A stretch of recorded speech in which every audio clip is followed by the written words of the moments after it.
get to know the artist behind the epic melodies, songs, and beats. Celebrating the best new music from around the world. This is the A State of Trance podcast.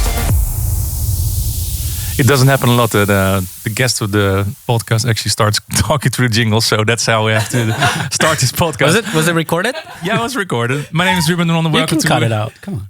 No, we don't cut anything out here. You do. No, cut it out. So, welcome to this brand new podcast. My name is Ruben de Ronde. In the studio today, for the second time actually, and Rayel, welcome. Hey, yo, I'm good. Yeah? You didn't ask me, but I'm good. Yeah. Well, you're doing good because you look fresh. You have been on a little vacation. I saw on your social medias. Yeah, but that was a while ago already. That was like, 3 weeks ago? So you can't be rested of that anymore? No, because I had like 3 weeks in the studio after preparing for the whole album tour, and that just kills the whole vacation straight up. After That's 1 week, it's out of the window. Yeah, 100%. So yeah, for a good reason, your album Lifeline, it's out now. Congratulations. Thank you so much. First, going to start with the basic question. Why did you call your album Lifeline? Well, basically, every person in their lives, they can choose their own destiny. Mm-hmm. You can, choose to be whoever you want. And that's pretty much the main idea of the album, is that it's your choice. Either you want to be, a DJ, a musician, you want to live a crazy life, you want to live a calm life. It's all up to you. It's all up to you to choose your own lifeline and the way you want to be. For me, it was kind of destined to have a completely different life. I was born in a small country, in a post-Soviet Union country. In Moldova, yeah. Yeah, where, everybody kind of has one lifeline. You are either going to become, accountant, which I kind of am. Anyways, that's what I've studied. Helps. Yeah, it helps. There you go. You just have a normal profession. You have a normal job. Nothing extraordinary. Nothing extraordinary. Yeah. Like rarely somebody from that country becomes extraordinary, went abroad and does something extraordinary. And it was only my choice and my ambition that I chose that, I don't want that. I want to do music. I want to play music. I want to create music and show it to the world. And that lifeline, those choices made me, achieve what I've achieved today. So that's pretty much the whole idea behind the Lifeline album. Only you and your choices will get you wherever you want to be. That's interesting. Well, and it's completely normal if you don't want to do this. If you want to have a normal job and go and from 9 also, to absolutely. Yeah. It's only totally up to you. We had in the previous podcast we already had a brief talk about the whole history, how you become a musician. I just wanted to touch into the thing you just told me, that it's really extraordinary that you step out of the lifeline that normal people in Moldova have. Exactly. Yeah. What made you to step out of those boundaries and to become the musician that you are right now? It's music, 100%. I just love to create music. I love to get something out of nothing, because essentially that's what we do. Yeah, but you can also do that you can stay in your little bedroom making music and you don't have to have any ambitions whatsoever, because you just said but I did. From Moldova. Yeah, but it's interesting because you're right. I guess there's a lot of people that just live in their little box and they don't have any ambitions to get out of it. Exactly. People just, become comfortable. Mm-hmm. And if you're comfortable with your job, with the time that you dedicate to your job and to the life that you have, a lot of people just become comfortable with, when they have enough money to sustain themselves and their family.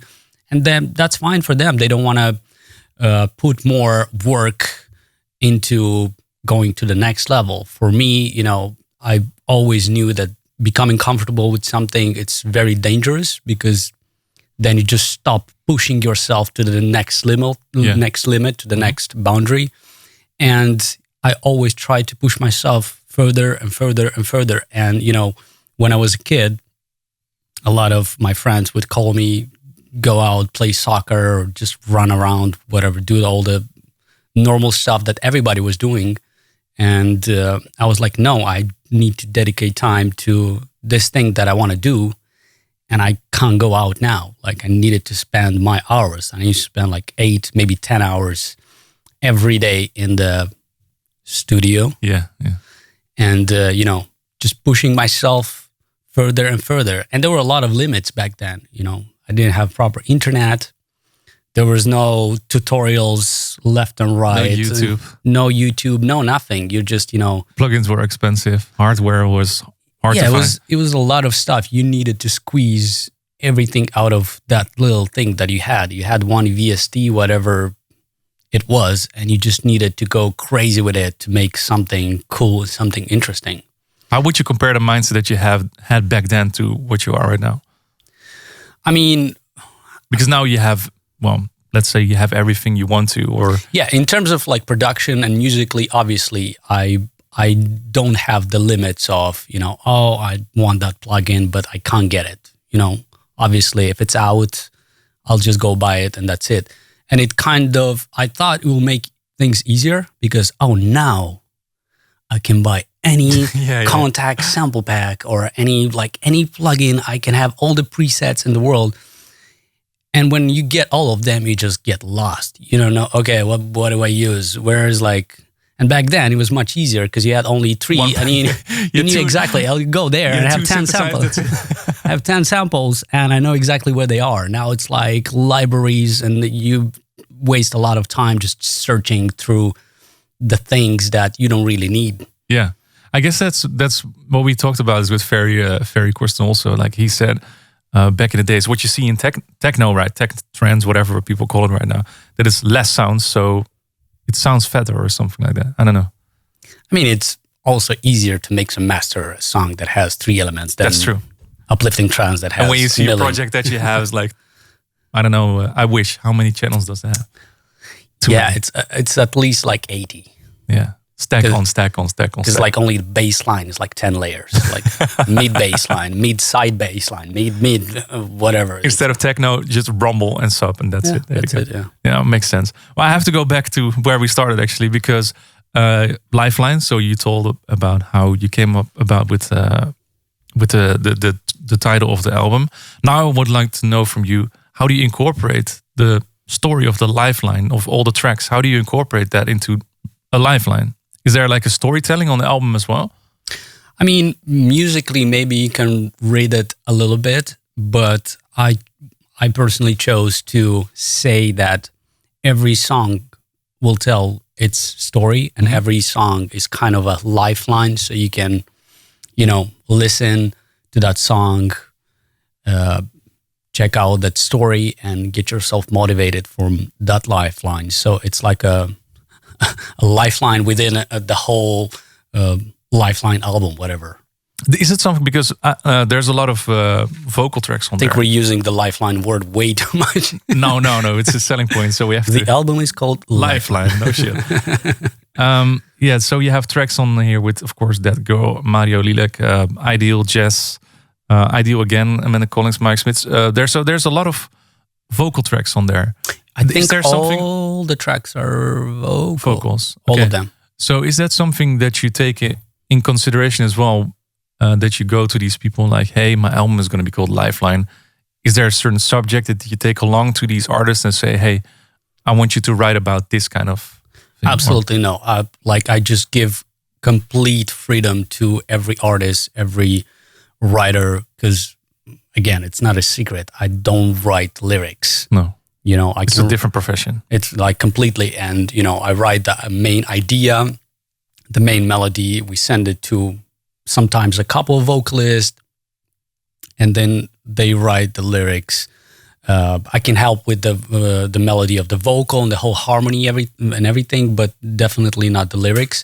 So obviously a lot of the concept of the track and storytelling is on the writer and the vocalist himself, because he's gonna give essentially the whole idea and life to that track. Yeah, there's one track on here that I want to I didn't ask you this, but I'm curious about this. The one with Zoe Lowe, you wrote that here in the studio, right? Yeah, a long time ago. And even all the way back then, I said, this is going to be on my next album. Yeah. And she's like, oh, you're working on an album? I'm like, no. It was with Roxanne in the studio as well? I believe so, yeah. Yeah, and who else was writing along also for a few hours? Was it you? Yeah.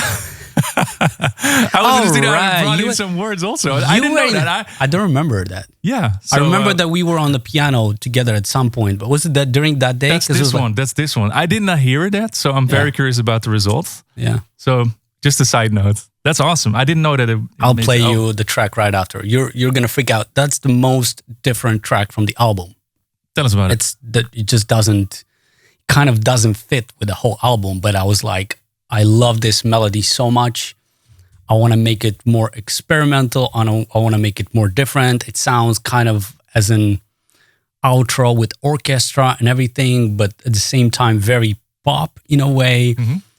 So yeah, 4 years ago, 4 years ago, we've written this all the way before pandemic and everything. It was just during a writing camp here at Armada. And that's why I said, I wasn't even working on the album back then. Yeah. That's why she asked.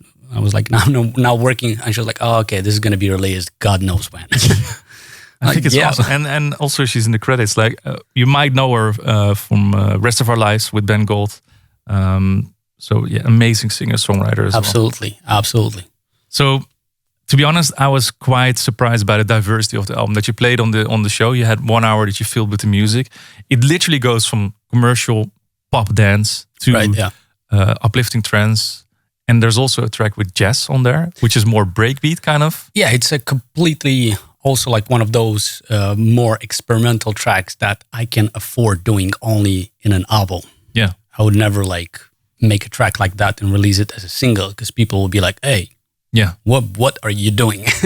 Yeah, because it's funny that you mentioned, because the last album was 6 years ago, Moments, 2017. Yeah. And from there on, you pretty much only then created music for your sets or dance floors and the radio. Yeah, but not necessarily something that comes from the heart.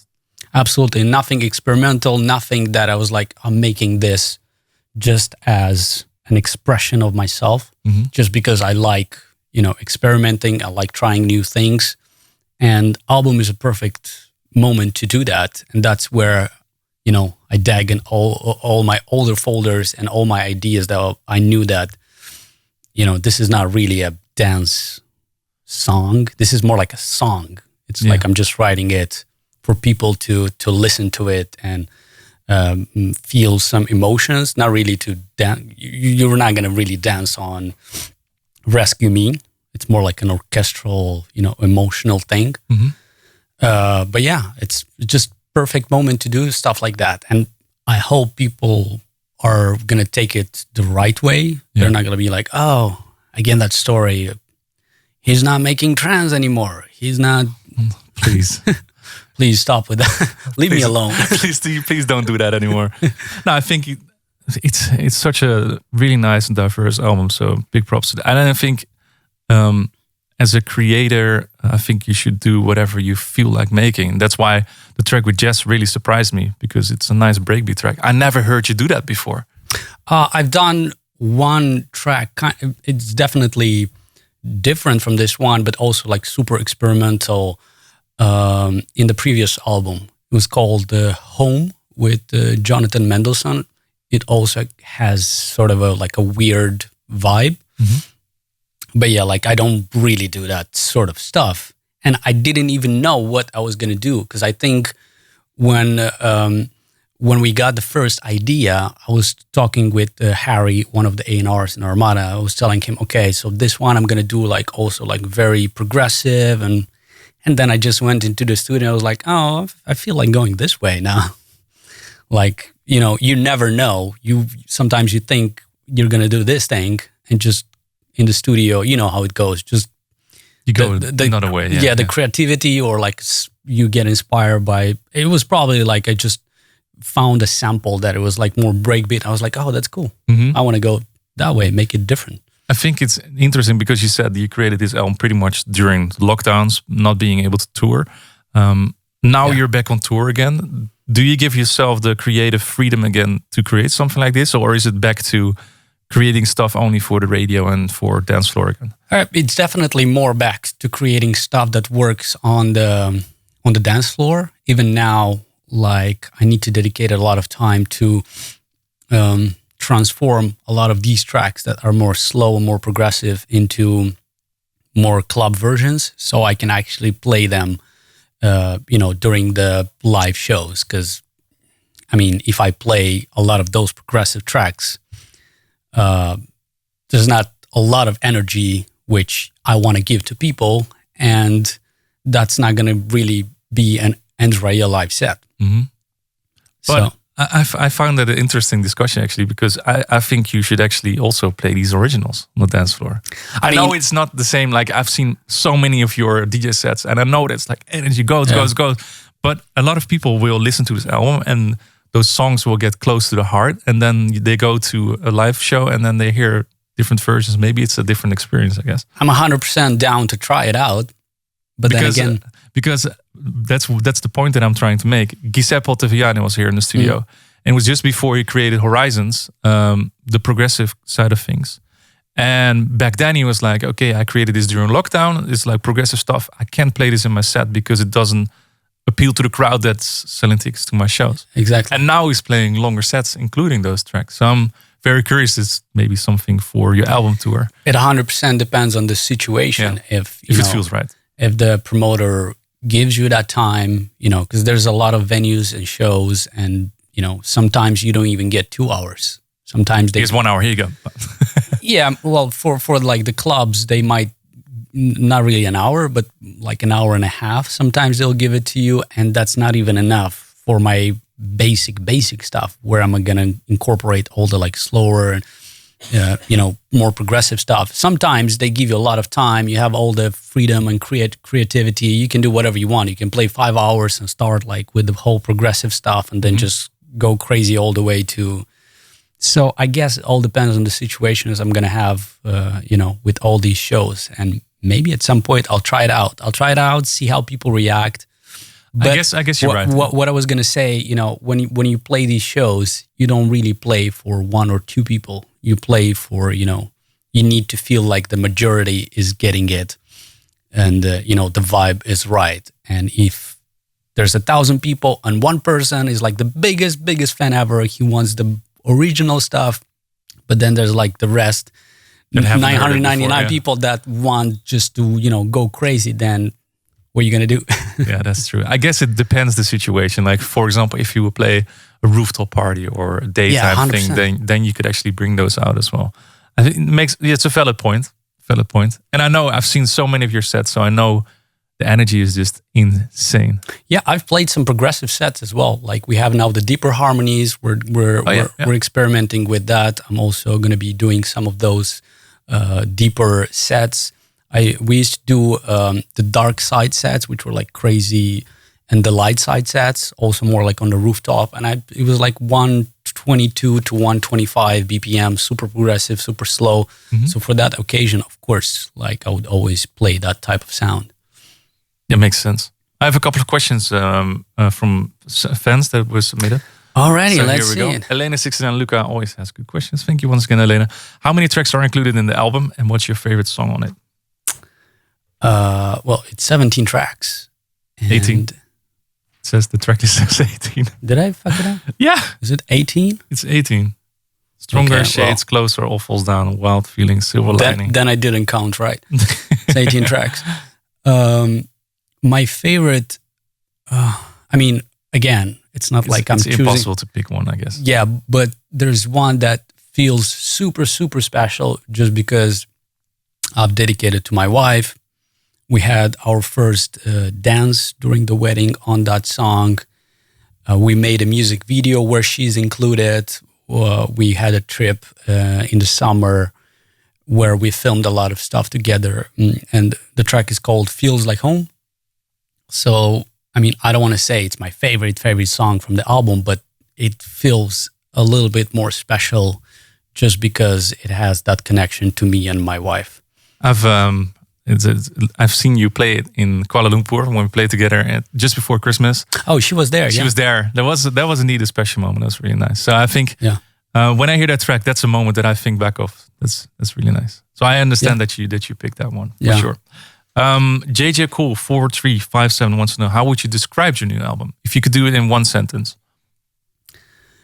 A completely diverse, euphoric, and defining.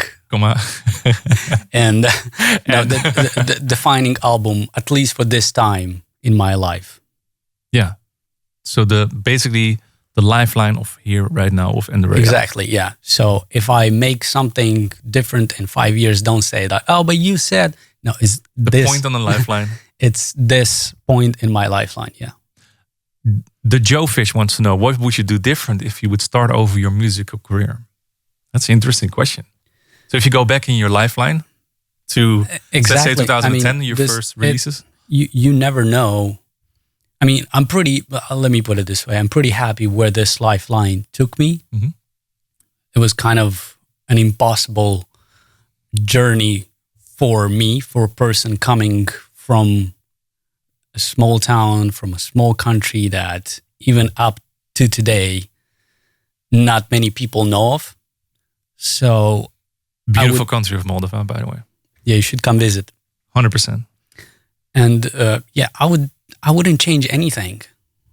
I've made a lot of mistakes. I know that, I'm not talking, I'm talking musically, Mm-hmm. I've made some tracks that, for reasons that were not really, coming out of my heart. It was more like, oh, is that sound? It works now. We should try and do this. And obviously fans and people noticed that. But most of the music was coming from my heart, and I wouldn't really change anything.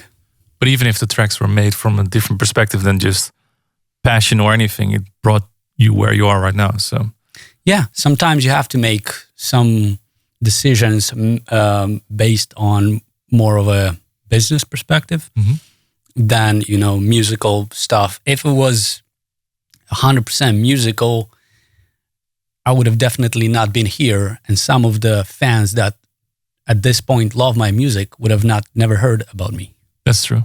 Well, there you go. Yeah. So I think it's still, even if it was at the moment that you thought it was a mistake, I think it's still good. Yeah, and some of these fans, they don't really know where I'm coming from musically speaking.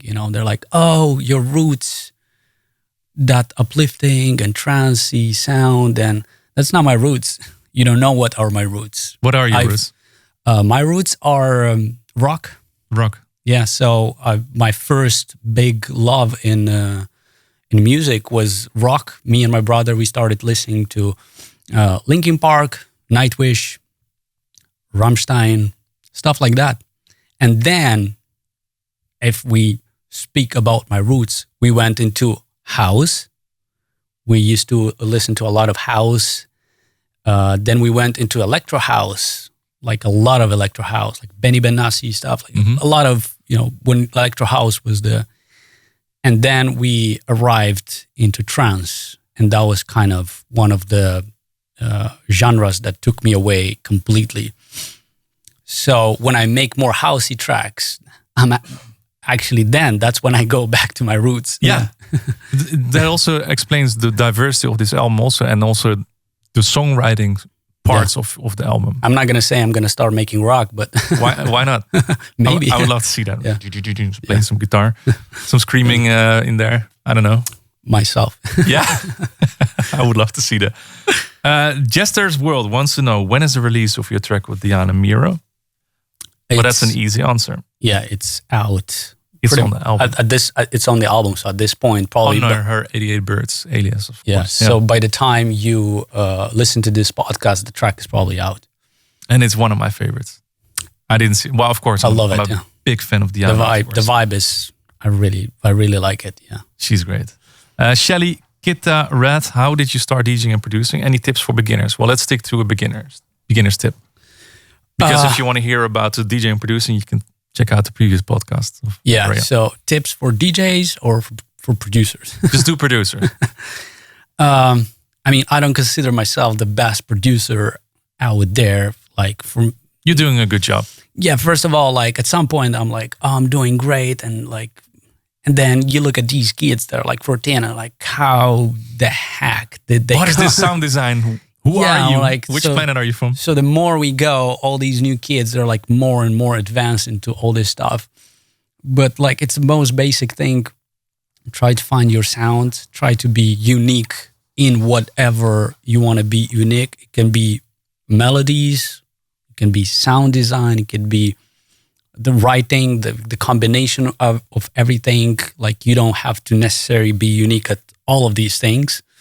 But it's got to be that element that, you know, the fans will recognize. That makes you you. Yeah, because I never realized this, but a lot of people were telling me all this time, oh, whenever Armin was playing one of your tracks in his set that it wasn't released or premiered or known as my song, everybody was like, oh, we knew exactly it's your song. And they were like, he would play it in A State of Trance. It was like actually you. And we were like so happy. Like, I think they had like games at some point, like they were recognizing my tracks. And that actually tells something that there is that people can sound. recognize that it's your song Yeah. without knowing that it's your song. Yeah. That's something special. Yeah. And sometimes that means you need to use that lead in 3 songs because that's what makes it kind of unique. But I guess, there's like pros and cons. And that's a good tip. with the fans, you never know because half of the people are like, you have to make this stuff for the rest of your life. Again and again This and again. template for the rest of your life. And then you're like, okay, well, I'll make it for you. And you make a couple of tracks. And then like the other half comes in and like, why are your tracks sound the same? Same all the time. Why are you making the same thing? I'm like, okay, great. Let's change stuff. And then the other half comes, why are you changing? And it's like an endless loop of... How do you deal with that mentally? I used to be really bad at it. Yeah. Like, it used to affect me a lot. Nowadays, either I grew up out of it, and now I'm just, trying to make whatever I like, whatever works, and whatever defines me as an artist, and try not to pay attention to a lot of these comments. And I think a lot of these people have filtered out. They like came in, they've listened, they probably liked some of the stuff at some point. They're like, oh, he's changed. They moved on. I moved on. So it's the circle of life. I think that's nice. Can you do that again? It's the circle.